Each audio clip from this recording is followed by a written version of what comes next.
A wild contest at the Estadio de Vallecas. Rayo Vallecano and Girona on a Sunday afternoon, with the two sides both fighting for European positioning. In fact, a win for Rayo Vallecano, and they shoot above Girona, along with several other teams in the LaLiga EA Sports table. This game in the first half didn't have much to it. There were few opportunities to be had by either side. It was a very closed game. Every once in a while it opened up slightly. This initial chance for Jorge de Frutos was shunned away by Paulo Gazzaniga.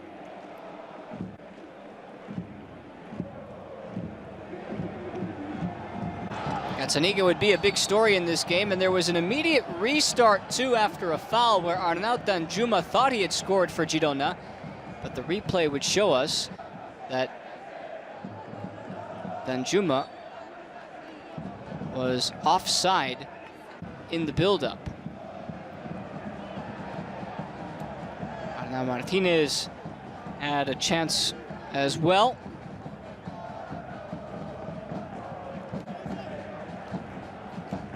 In typical Vallecas fashion, nobody really had the upper hand in getting beyond the opposition. This was a nervy moment for Paulo Gazzaniga. Again, he would be a big portion of the storyline in the first half. A first half that didn't have any goals, though Gazzaniga was a big part of it. We'll tell you why in just a moment, as Girona tried to come forward with Yasser Asprilla lofting it in towards the back post, and Brian Hill, who would have something to say about this game later on, let this chance pass him by, unable to either redirect it to a teammate or put it on target in a menacing fashion. Continuing along in the first half, it was Adri Mbarba's shot that showed us exactly what can happen if you force an uncomfortable save out of a keeper. It appeared that Paulo Gazzaniga, in making this save, had hurt himself. Coming down, falling, perhaps stretching his right shoulder. And in addition to that, Daley Blind found himself in a position where he needed to come out. A hamstring problem that cost Blind his chance to continue. So it's an early substitution for Michel that forced Alejandro Frances to come in and play left back, a place that he hadn't played yet this season. Had done so with Zaragoza last year at times. And then Girona continued to try and push. Yasser Asprilla, though, just didn't have it on this day.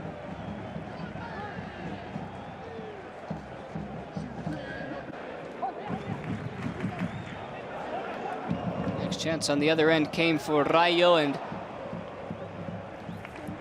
claim from Gazzaniga. You can see how Gazzaniga claimed the ball. Uncomfortable, forced to work through an injury in the first half. Sergio Camello nearly punished Girona after a turnover in the final third.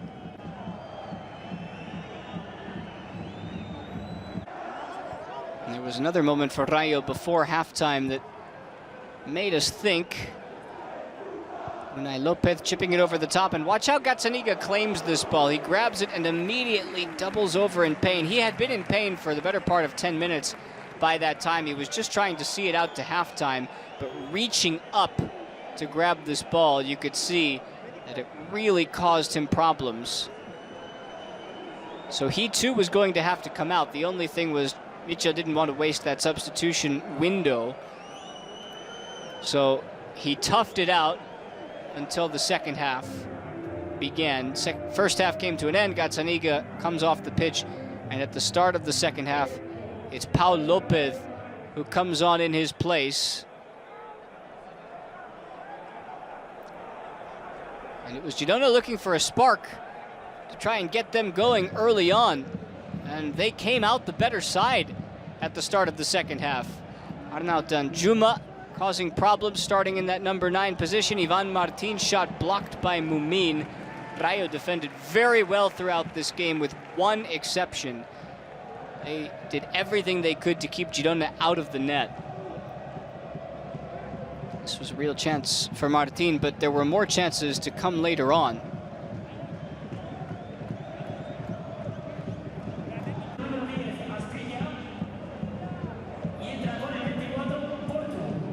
Porto and Stuani both came on at the same time. Asprilla and Arnaud Danjuma came off the pitch.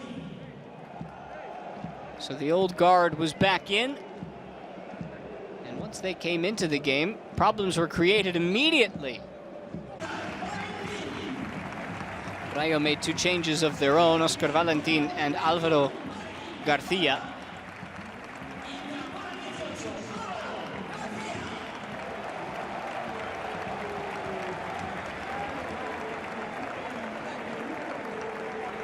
Immediately upon those substitutions, Girona put the ball back in play, and the second they did, they decided to put service into the box.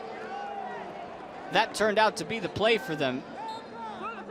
The whistle blows, they put it right back in, and guess who's there at the back post? It's Brian Gil to put Girona in front.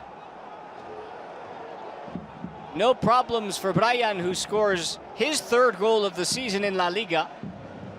Girona, for the 2nd week in a row, have the lead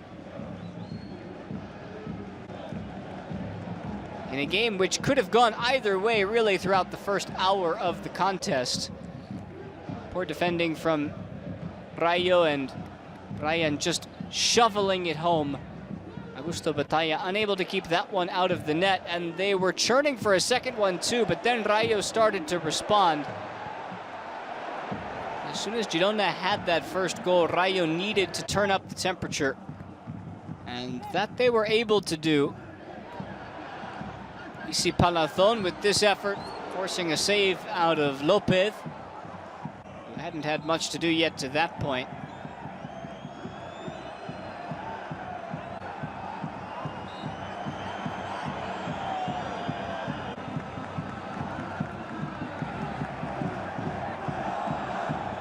Chance for Rayo came on a little dink over the top, and you have to wonder how Jorge de Frutos managed to miss the target.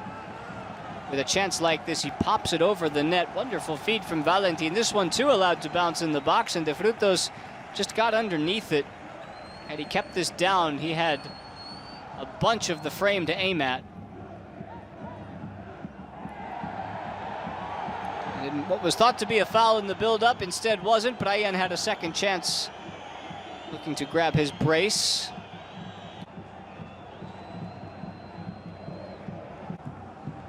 For the longest time, it seemed like Girona just had to hold on to this 1-0 advantage, because every time Rayo got close, it was close but nothing to show for it. Chavarria with the cross for De Frutos, who did get a little boot on it but couldn't redirect it enough. Bring it back on the target. 1-0, Girona leading into a point where Inigo Perez said, all right, it's time to make changes. So in came Pedro Diaz and Randy Inteca. And the Angolan would make the biggest difference in this game for Rayo, as Perez makes the substitution. Sergio Camello left the game frustrated, and Inteca would make a near instant impact. But first, Florian Lejeune would try one from distance, which he's known to do every once in a while.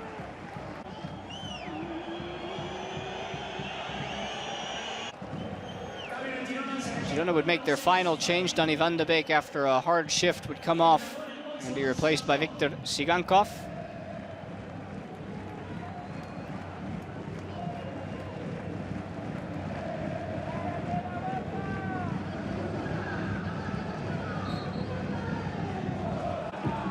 Rayo looking for the answer, and they would eventually find it, and it came on a very strange sequence. Arnal Martinez seems to swat the ball away from the net, but credit to Alvaro Garcia, he sticks with it before it goes out of play and pops it back in towards Inteca, who makes no mistake. His 2nd goal of the season, Inteca.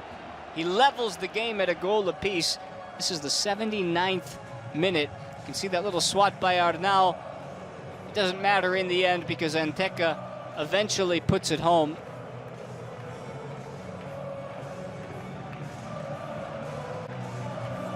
Rayo take their chance when it finally comes their way.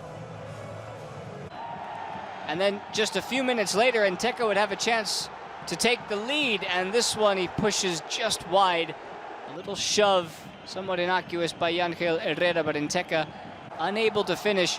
But that wouldn't deter him from scoring his second, and it was Alvaro Garcia on the cutback again. Enteca gets enough on it, and Pau Lopez unable to keep it out of the net, giving Rayo the lead in just 3 minutes' time. That was how quickly things could turn in this game that had just about everything, really. Credit to Enteca for being in the right place. His first professional brace. He does so in a game that would give Rayo a victory and shoot them up to 7th in the table after the win over Girona. The rest of the game, there were chances for Girona. They almost scored on a couple of occasions. In fact, Christian Stuani had the best chance here, but Batalla keeps him out of the net.